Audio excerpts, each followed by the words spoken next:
Sure you've heard Ella in my videos, taking care of a friend's condo. And she's a 9-year-old boxer. You don't take her out at the same time every day. She'll wake you up and get you to go right on schedule. And one of the things that I mentioned in my first conversation with Coach Fusion was ritual. I'll talk a little bit about that today because animals can teach us a lot. This is something that if you are going to make a personal transformation happen, that you have to do. I'm being compelled to make these videos because in about 9 days, it'll be 1 year since I fully surrendered and said, I gotta get outside help, because while I know all the theory and I can walk people through transformations, I need help with this for me. And so I did. And that's given me the ability now to be able to start passing it on. And I've had, in the last 2 years, I've had some people that were incredibly close to me die, leave this world because they were not able to get the help that they needed. I know we're talking about some really serious stuff, but what I've found with the physical transformation world is that the people that are searching for that type of transformation are in general also looking for an internal transformation. And many times when people start searching to change their body, that's the beginnings of who am I? They're trying to make a new identity. And that can go more than one way. It can lead you down the road to some really unhealthy lifestyles. And we'll get into maybe some chapters out of my new friend Dr. Vera Tarman's book, Food Junkies, which goes into the addiction of North American society to high fructose corn syrup, chips, pop, you name it.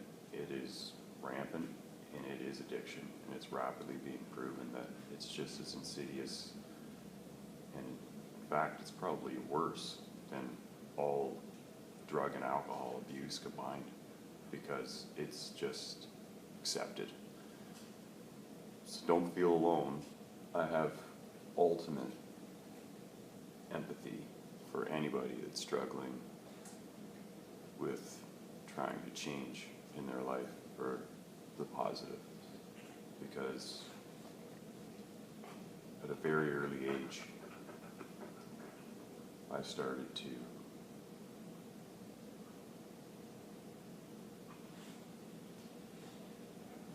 try desperately to change myself physically, and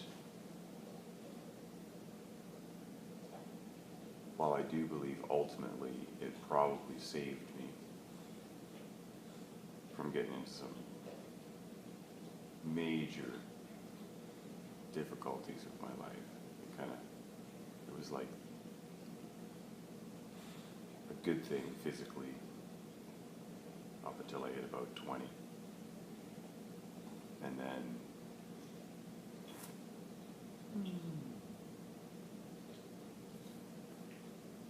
but as long as you have resilience and the will to just try again, and you get the right resources, then anything is possible. Anything.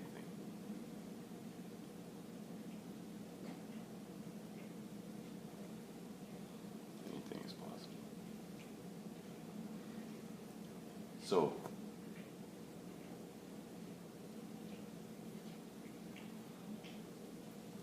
let's start with breaking the habit, the ritual.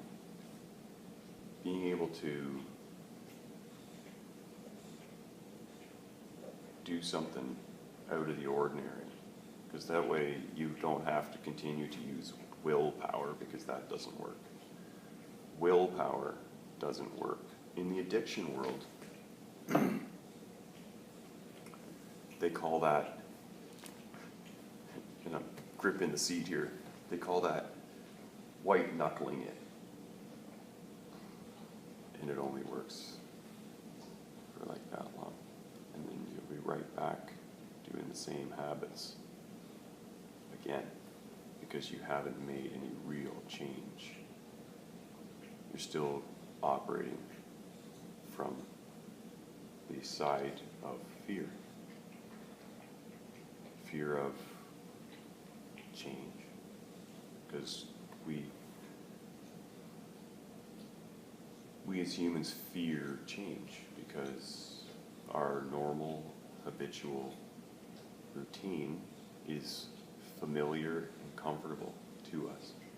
You have to be the driving force of your own transformation. Nobody can do that for you. No coach, no trainer, nobody can do that. Only you. So if you're going to somebody and you're like, help me, you've already got it wrong. Sorry. I know it sounds like a judgment, but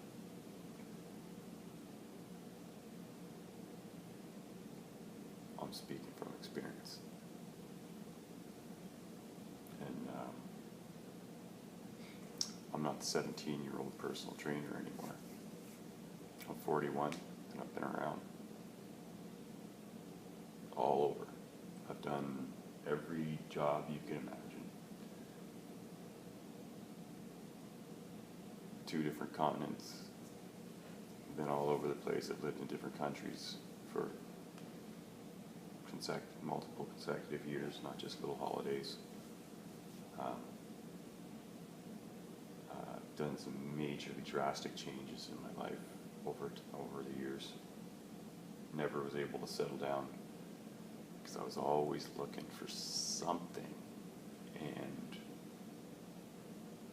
it wasn't ever out there. It was always in here, and I just didn't know. So again, we got to get back to who am I? Who are you? And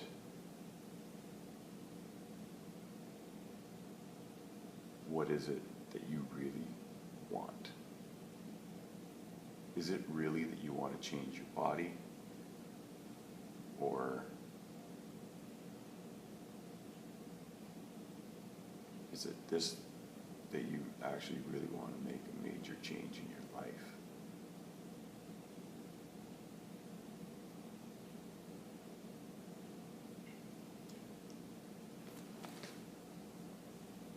So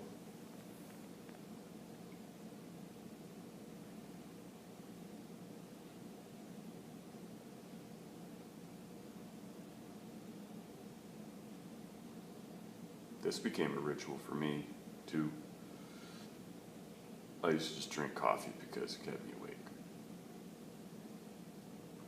Long haul truck driving. I lived on stimulants for probably from when I was 18 until I was 34. Every day. Caffeine, ephedrine, aspirin stack. Used to make it myself, mortar and pestle. When I was 18, I started doing that. As soon as I read it in Muscle Media 2000. As soon as I got my first credit card, I was ordering stuff over the internet. Not over the internet, over the phone out of the back of bodybuilding magazines. And the first one ever was little White Cross pills, ephedrine. And man, did they ever help me get a lot of stuff done. And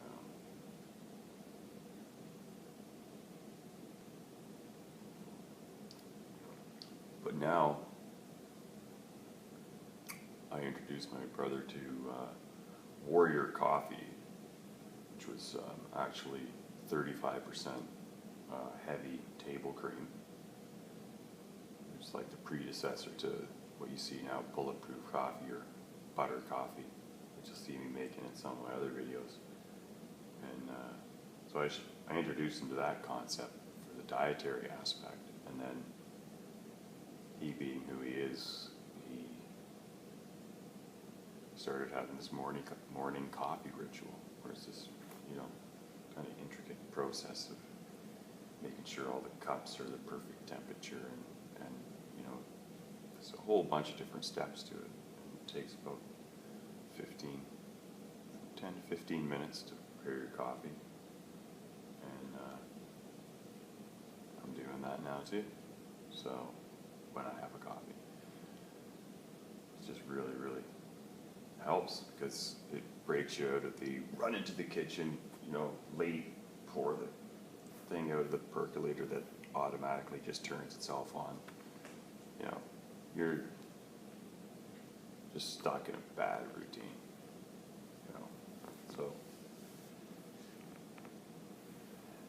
yeah, developing ritual, because rituals will help to break bad habits. Because one of the most famous sayings ever, if you've ever been in sales, which I have, I've done more than one sales job, marketing and all that, is the only way to change a habit is to replace it with a better habit. Yeah.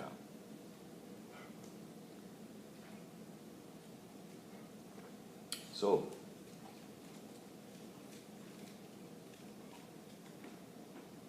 if you normally go to bed at 11:30, go to bed at 10:30.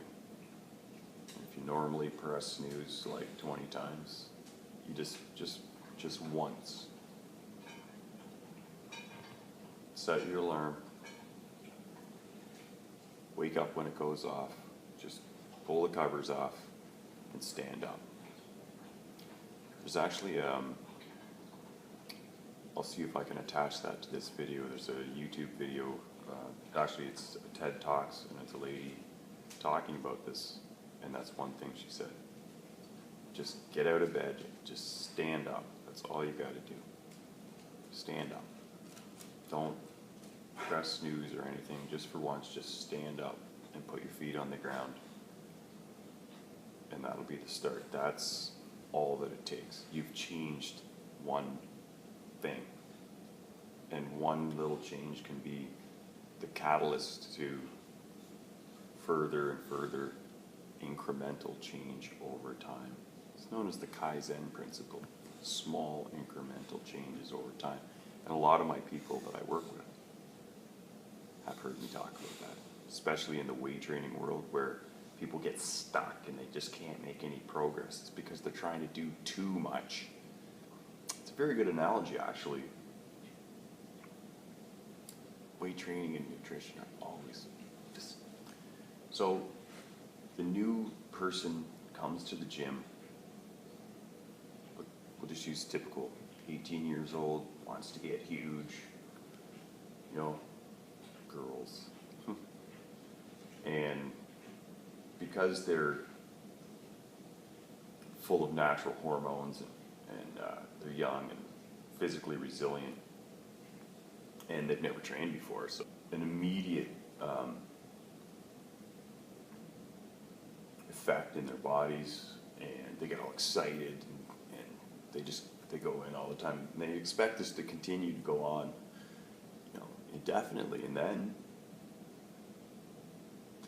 they go in one day and they try to add another 20 pounds to the bar, and they can't do it. And they keep coming back and trying to do that same thing, and they can't. And then they get frustrated because they haven't realized that they're they've chosen an activity that takes a long time to achieve the type of results that they see in the magazines in general, if you're doing it naturally. That's a story for another day. So if the young trainee realized that instead of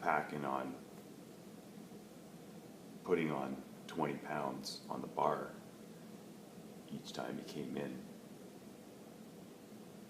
if you realize that isn't ultimately going to produce huge results, but rather they're going at it the opposite way. Every time I come in, I'm only going to put like 1 pound on the bar each week. And guess what'll happen? There's 50 weeks in a year. And by the end of the year, rather than being stuck and frustrated and wasting his money on all the supplements and everything else, his bench press or whatever exercise it would be 50 pounds greater than it was at the beginning of the year, because he just added a little tiny bit and his body didn't even realize that there was extra weight on the bar because it's such an inconsequential little change. And so even something as small and seemingly insignificant as not quickly chugging down a coffee out of the percolator, but rather making it a 10-minute process in your morning where you actually take the time to make what is ultimately going to become a great part of your morning. Because when you make a quality thing of like fresh ground coffee, there's nothing like it if you're a coffee person. Or if you're like me, my ritual is my water thing, which again I go back to. And yeah, and I'm adding to that, and there's all these little things that you can do, like, you know, my brother's got like special filters and all the other stuff, and you know, it just keeps up more interesting. He's got a whole basket of stuff that he brings if he goes to stay somewhere, you know, and people really like it too. It's like, hey, you know, if you have visitors over and they remember that it's like, I was like the best. Small incremental change over time produces massive results. That's the Kaizen principle. So, just changing one thing, your morning ritual or whatever it is, something, just change something and make it part of your daily routine. And that's why, again, a lot of times I will cut out cardio from someone's fitness routine because they're in a routine of failure. So they, you know, it's like a mental association between hard work at the gym and cardiovascular work and endless hours on the treadmill and just getting no results.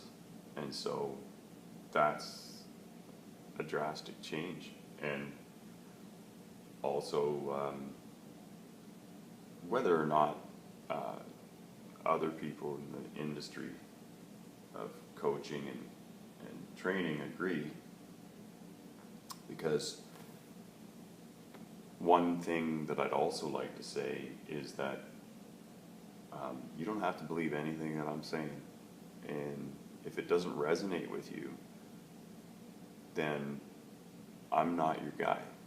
And it could be your next door neighbor, it could be anybody. You have to find someone that speaks to you from here, or it won't work. Doesn't matter how qualified they are in terms of like certificates and all the other stuff. If if they are not the person for you, it will not work. So, an example of that is I had a lady and her daughter that used to come and see me every week when I worked at a really big gym here in Toronto. And I was seeing 10 to 15 people a day. And they'd come in all the time. And she had sleep apnea and she'd literally fall asleep right in front of me all the time. Just, she was a teacher, and she tried. They came in diligently. She was definitely beginning to change. I wasn't skillful enough yet.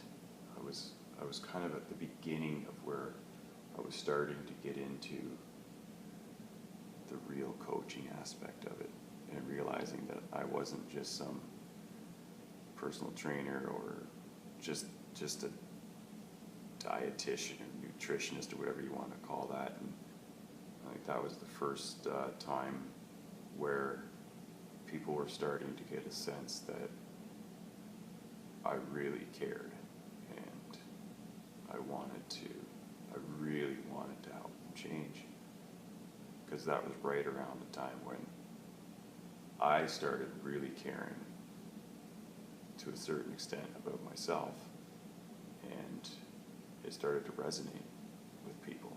And I'd have a line of people literally sitting outside my office. I'd have 4 or 5 people sitting on the bench. This mother and daughter would come in every week, and they made some pretty good changes, but eventually they stopped coming. But I remained in contact with them, and a number of years later, literally, this was at least 3 years later, I think we reconnected through LinkedIn, and she messaged me and she said, "Eric, I found this trainer or this other nutritionist, and they were saying exactly the same thing as you." And I think she even said that she's in the health and wellness field now, and she's completely transformed herself. But she needed this particular person. It wasn't me. It was someone else. And that's something, if you're a trainer or a coach and you're watching this and you're just starting off, or you're not where you need to be in your business, then as in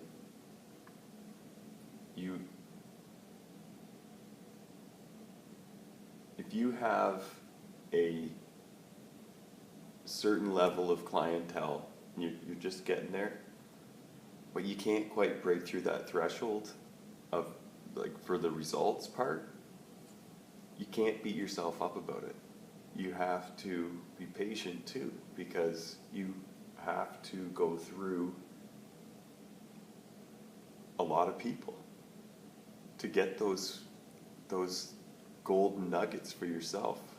And because each person that you meet, it doesn't matter how good you are, what your skill level is and everything, the person has to resonate with you for it to truly be a symbiotic relationship between the client and the trainer, coach, whatever they're calling themselves. And so if you're in the wellness and health and wellness industry, you gotta also be patient, and because the right people will come to you when they're ready. And you also have to be congruent with what you're saying too. So one thing that I've noted is that people want to change, but they don't want to change. They want their cake and they want to eat it too. I guess that's the saying for that. And it's typical behavior. This is habit. This is, you got to start being self-aware. You got to start being, this is where self-introspection and self-analysis and honesty with yourself will produce the results, because it's typical over time, if you work with someone for long enough,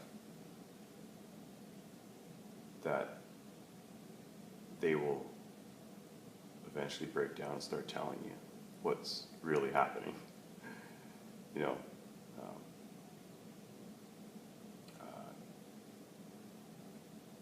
so if I ask a question like, have you eaten all your meals today? The answer will be yes. And I'll ask the question, or I would have just only asked the question in the past.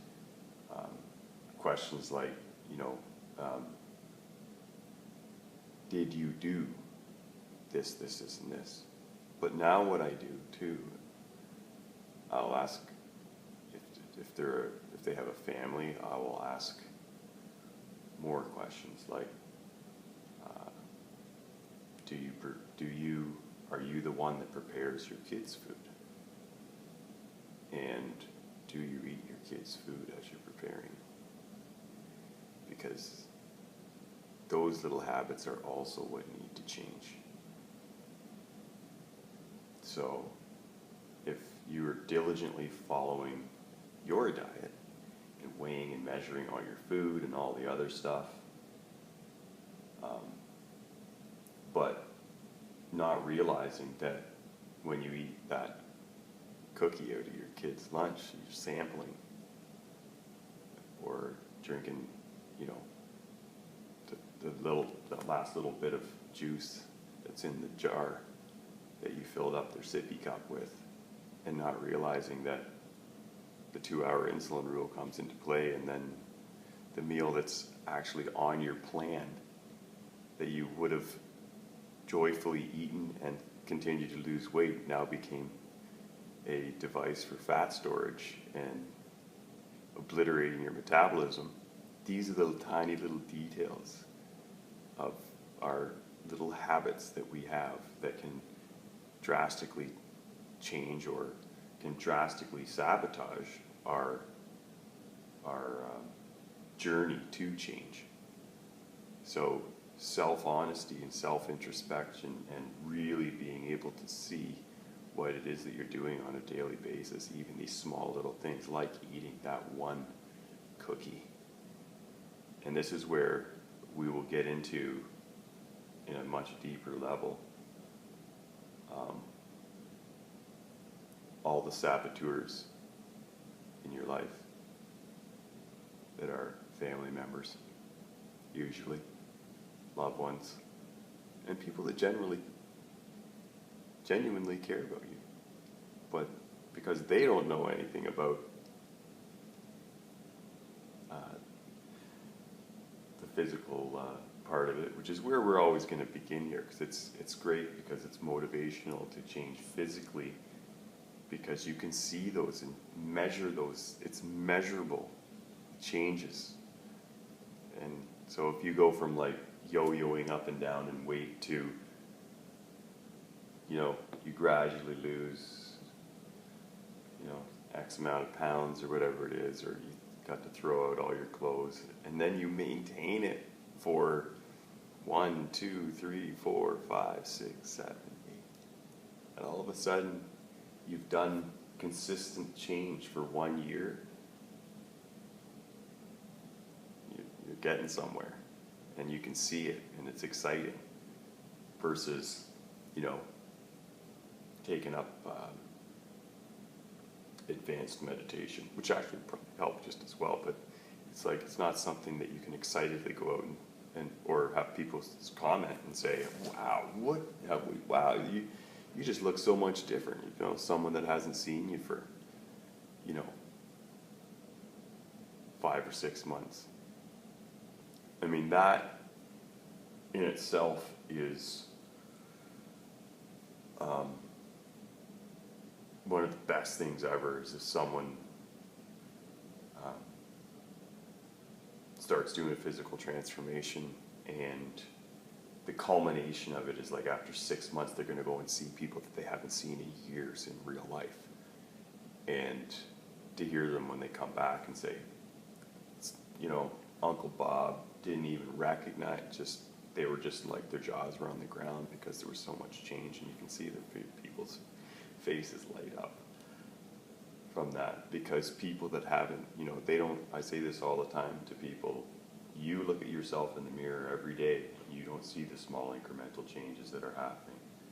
But family members are also the greatest gift if they're fully on board and they're not sabotaging your efforts with that one cookie that they say is okay, but because they don't know about the physiology of how that works and all of your other habits that link into that one cookie, that then makes the meal that you eat after that cookie get stored as preferentially as fat, and then incrementally over time you've gained 30 to 40 pounds, which is very typical for many, especially many women, because they just don't have as powerful a metabolism.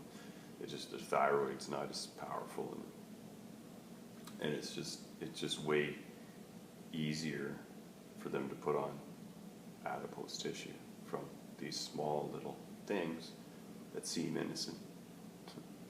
Now, I'm not advocating that you're weighing and measuring your food all the time. If I talk about the scale and all that kind of stuff, we're just having a conversation. Because if I really work with somebody, I explain all these things, and it becomes apparent why I'm doing it. And it isn't so that you can become this obsessed person that's carrying freaking scale around in your purse, which I've known a lot of people that do that, and that's insanity, literally. There's a place for learning about how much protein's in your chicken breast, or, how many calories are in 1 tablespoon of oil or butter or whatever the fats are that you're adding. This is stuff that's good to know, because then it just gives you the tools to be able to get a general sense of what you're eating and ingesting on a daily basis, and to remove some really specific items so that you can progress physically. But I don't teach people to be using a scale all the time. It's much better to just be able to eyeball your food. But this, again, it's all a process that I walk people through. If we resonate, and if they're willing to change, and if they're open-minded, and if they have a proper support system at home, and if they can acknowledge that they do things that they may not even be aware of. And that's why I highly recommend to people that if you're going to find someone to work with, or if you're making a plan, that it should never be less than like a 6-month plan. Like, forget all this 8, 12 weeks. No. Real lasting change takes a long, concerted effort over time to make it sustainable. Right?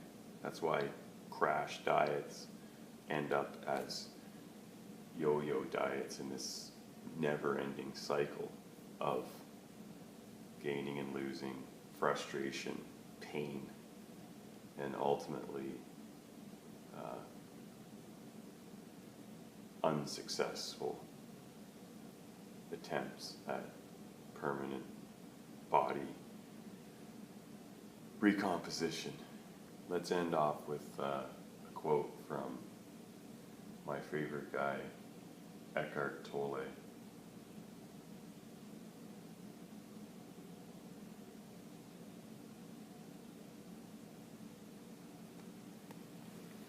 There he is.